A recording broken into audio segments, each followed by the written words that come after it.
Dallas City Council member Chad West, thank you so much and welcome to Ion Politics. We appreciate it. Glad to be here. Thanks for inviting me. You bet. So, as the public may or may not know, you're also the Finance Committee chairman at the City Council, and that committee has been overseeing some of the cost estimates about City Hall and the future of City Hall. And so, I was wondering what your thoughts were after hearing what the Dallas Mavericks CEO Rick Welts had to say the other day. And let me read the exact quote to you. Over a year ago, City Manager Tolbert came to us and said, "Look, I got to move out of City Hall. I can't afford to operate what we do in that building going forward for the taxpayers." I said, "Okay, that doesn't have anything to do with us, but at some point in time, you'll tell us what's available." And then the CEO, Rick Welts, clarified his comments today at another conference saying, quote, "We were discussing a variety of potential sites for a future Mavericks arena. And in that conversation, she told me that it could cost hundreds of millions of dollars to renovate City Hall. And it could be that the city would have to consider moving out of City Hall." So I know that's a lot, but what is your reaction to all this? I heard the first quotes that came out after the Greater Dallas Planning Council conference that Rick spoke at, and I was surprised, like I think a lot of folks, that the conversation had gone down that way originally with the city manager.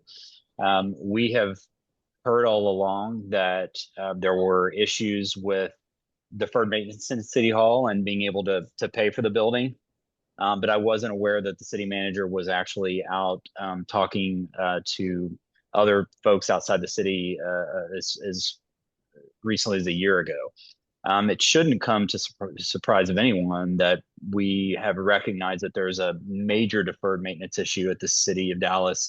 So the committee I chair, which is the Finance Committee, used to be called the Government Performance Financial Management Committee. And when I was first assigned to chair that by the mayor 6 years ago, we started looking into the city's book of real estate and have been identifying the deferred maintenance problems in the city since day one.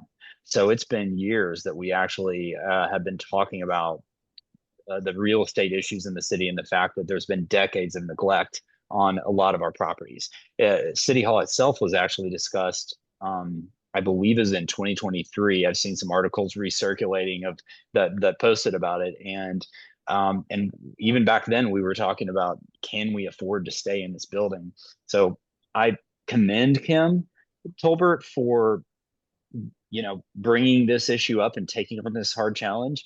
I don't love the fact that she may have been approaching people before she approached city council and let us know that this was a plan of hers. And so, in your mind, is this a question of it's not that? I mean, because when I talked to the mayor last week, he said he and the city manager have been talking to the Dallas Mavericks, obviously the Dallas Stars, for years because they've known that that lease at American Airlines Center runs out in 2031. And obviously, the prior owner, Mark Cuban of the Mavericks, had said that he has wanted to relocate, but and have their own arena. But is this a question of the city manager tying City Hall with a new arena? Is that the issue that surprised you? I no. The issue that surprised me was the city manager publicly going out and starting to talk about other uses. So whether that's an arena or something else, the general discussion happening before we had made the determination as a council on whether we are going to stay in the building and renovate it or move out. And it's in a sense, I mean, it's important to understand how the context all happened, but the question that we have to address is going to have to be addressed regardless. And that's if we can afford to stay in the city hall that we're in now. And if we are going to stay there, how are we going to pay for it? Or if we're going to move out and go somewhere else. That question is independent of any potential opportunities. Although there is some relevance to like what are the economic viabilities of using that site in the future, and an arena would certainly be part of that. But the deferred maintenance question, the ongoing cost question of operating the building versus the ongoing cost of being somewhere else, that is a separate question that we're still waiting on answers from CBRE for, which is going to come to us in May. And let me just ask you, do you believe in the cost estimates? Because I was speaking with Council Member Basil Dua, and he is one of six who voted against moving forward with this. He opposes selling City Hall, wants to make the repairs. He doesn't believe in the cost estimates, and he, like some other critics, say that, this is proof that the fix was in, and that this is really just going after something that's predetermined. What do you say to that? That Um, these costs were inflated? I can understand why that argument is made, and I don't fault the skepticism. I think it's healthy skepticism, especially given this additional conversation that's come out. But I want to be clear about what those six council members voted against. It wasn't selling City Hall. What they voted against was going out to get the information we need as a council to have all of our options on the table. It's essentially a vote that says that they're going to put their head in the sand while on what the costs are that our taxpayers are going to be incurring. What the other nine of us supported was sending CBRE out to go out and gather all the costs of what it would look like to move, which we will have to do anyway if we renovate City Hall and stay there, and the cost of potentially permanently moving. So we have to have that information to be able to budget appropriately as a city and to plan for the future. And the vote by the six against it was, I think, a fiscally irresponsible vote. And it is what it is. We got it through, and we're going to have more information in May to really dig into this. And I hope people will tune in, because I think there's going to be a lot of information taxpayers are going to be interested in. Such as? I think taxpayers will be very interested in um, the cost of fully renovating City Hall, the cost of bringing it to the bare minimum, which is estimated in the 300 millions, the ongoing operational cost of heating, cooling, providing plumbing for a building of that size versus what it would cost us to pay rent plus utilities to a landlord for a period of time, whether we lease or lease to buy the property. This is the same analysis that any major corporation would go through if they were considering relocating their employees to another facility. And the city, as being one of the largest employers in the region, we have a duty to go through a thoughtful analysis and determine if it's right for us to move somewhere, right for the taxpayers to move somewhere primarily, or if it's not. And that's what we sought back in our vote a couple of weeks ago, and what we expect to come back to us in May. Do you think that this process has been tainted by these remarks? Because when I talked to the mayor, he insisted that this has been a very transparent process.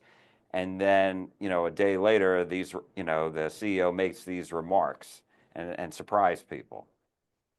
Um, I think it's a distraction, and I think it's unfortunate, and how everything sort of came about with that. And I'm not happy with any of it personally. But at the end of the day, I do agree with the mayor that the process itself, the experts that are reviewing the engineering reports and producing them, these are international companies that, I was just looking at AECOM's portfolio, and they literally are building the infrastructure for the Olympics for Los Angeles. I mean, these are the companies that are reviewing uh, our our infrastructure, our building, and providing us with these reports. And yeah, do I believe that the 1 billion price tag um, is something we have to fund right away? No, but I do believe that the costs are very high for a building of this type. And as far as these companies, uh, some of the criticism that you've heard is that well, they stand to gain money in this process. What do you say to that? My understanding is that the majority of them are paid regardless of the results. I understand that if CBRE ends up leasing us a space, there probably will be some monetary gain there. I can't imagine that monetary gain would be worth them jeopardizing their impartiality on an international stage with their headquarters in Dallas. I mean, they are a multi-billion-dollar company. I think it's more distraction by people who are interested in more of the inflammatory talk versus like really just getting in the weeds and looking at the data, which is what we have a duty to do as as our representatives for our people. Do you expect the city manager, do you believe the city manager has the obligation now to explain herself to council and to the public? I think it's when it comes to May, when we're talking about the full picture of the financial package that we're looking at to stay here versus going, and what the economic opportunities are. I think that's when the city manager should be communicating with everyone about, you know, maybe there is no option. Maybe there is no option for economic development around City Hall. Maybe the numbers don't work. I don't know. The only person who is sitting at the table with the Mavericks, with the Stars, with these any other folks who might have approached her is Kim Tolbert. And at some point, very soon, it needs to be communicated to the rest of us. It's And past time for but that. do you, I was just going to ask you, but do you think that she needs to come clean as to why she made those comments even before, all these more, all this information that you were waiting for to come back, just to clear the air? Yeah, I don't know if "come clean" is the way I'd phrase it, but I think Yeah, it would be good to clarify that to us and to the public because yeah, it's again, it's a distraction and it's something that's taking away from the process that is what we really need to be following. yeah. An explanation, I think, is the Yeah, first way I said it. And I think I I would think stand. that's a better way to call Yeah, it. I Yeah. would stand by that. But let me also ask you, because the CEO of the Mavericks said that they've really gotten it down to two locations. One is the old Valley View Mall site up at LBJ near Preston, and then somewhere downtown. Aside from City Hall, is there another location that has 50 continuous acres that the Mavericks say they would need for, a new arena? I'm not, that's not my specialty, but I will tell you, I've heard a lot of people mention the jail site, the county jail site off Riverfront. I think that any site that is available, the Mavericks would have already looked at this point. My hope is, and my expectation is that we keep them in Dallas, and we do everything we can to do that. The